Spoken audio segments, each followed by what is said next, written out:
All right, now this is what I was want to talk about too.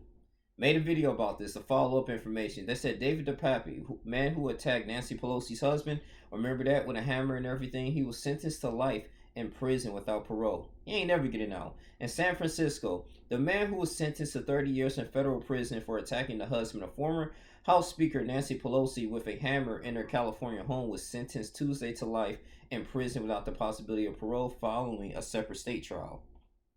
I mean, this is a federal, so I kind of seen this coming.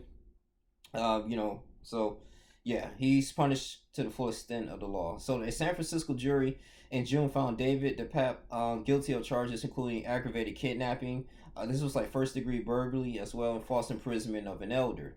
Now, before issuing the sentence, Judge Harry Dorfman dismissed arguments from DePape's attorneys that he requested a new trial for the 2022 attack against Paul Pelosi, who was 82 years old at the time. This happened in 2022. Wow. It's my intention that Mr. DePape will never get out of prison. He can never be paroled, Dorfman said while handing out the punishment. One of the defense attorneys, Adam Lipson, asked Dorfman before the sentence was handed down to consider DePape's mental health and isolation that made him susceptible to online propaganda. The judge justified his low actions there. He's insane. This is a man who has always been a peaceful, law-abiding person up until his activation. When given the chance to address the court prior to his sentencing, DePape addressed dressed in prison orange and with his brown hair and a ponytail. Okay, he spoke double body, and his government provided attorneys conspiring against him. He said, "I'm a psychic," DePape told the court, reading from the sheets of paper. "The more I meditate, the more psychic I get." Come on now. And a letter read in court by the victim's daughter, Christine Pelosi, Paul Pelosi called the maximum sentence, saying the last peaceful sleep he had ended abruptly when the defendant violently broke into my home, burst into my bedroom, and stood over my bed with a hammer and zip ties, demanding to see my wife, yelling, "Where's Nancy?" He said the attack left him with bumps on his head, a metal plate in it, dizziness and nerve damage in his left hand. Sleeping alone at home evokes memories of the attack, he said. Previously, a federal jury convicted DePape of assaulting a federal official's family member and attempting to kidnap a federal official. In May, he was sentenced to 30 years. He admitted during the federal trial that he planned to hold Nancy Pelosi hostage, record his interrogation of her, and break her kneecaps.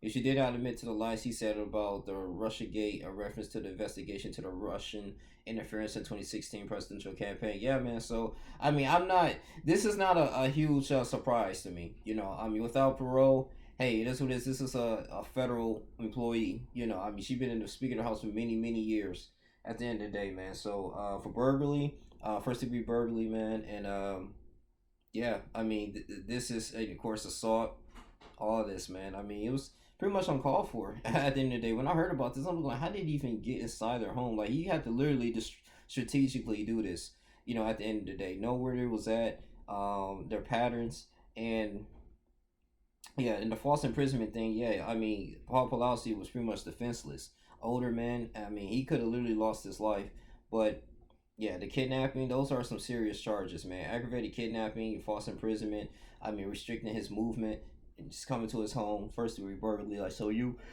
do what you was trying to do. So it's hard for me to feel sorry for this young man. I mean, even if then you have some issues, you talk about politics, you can literally, it's other ways that you can get your point across. But you choose the way to be violent, and now you commit a crime, and you want people to feel sorry for you, and now you pretty much gonna rot away in prison. Until then he can try to work some things out to with a new attorney, new judges. It'd be new judges that you retire, so maybe they can literally see his case or revisit it and give him a lower sentencing. But at the meantime, he messed his whole life up, man, due to a disagreement or just him being crazy. I mean, at the end of the day, for you to do something like that, I mean, nobody forced you to do it. You took upon himself.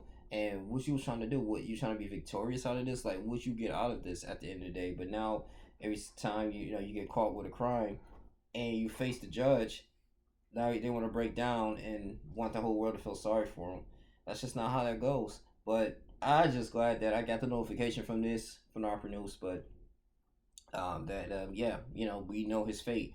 So following up to other more cases too, like the Sarah Boone trial case, her sentencing, and Lalani Simon.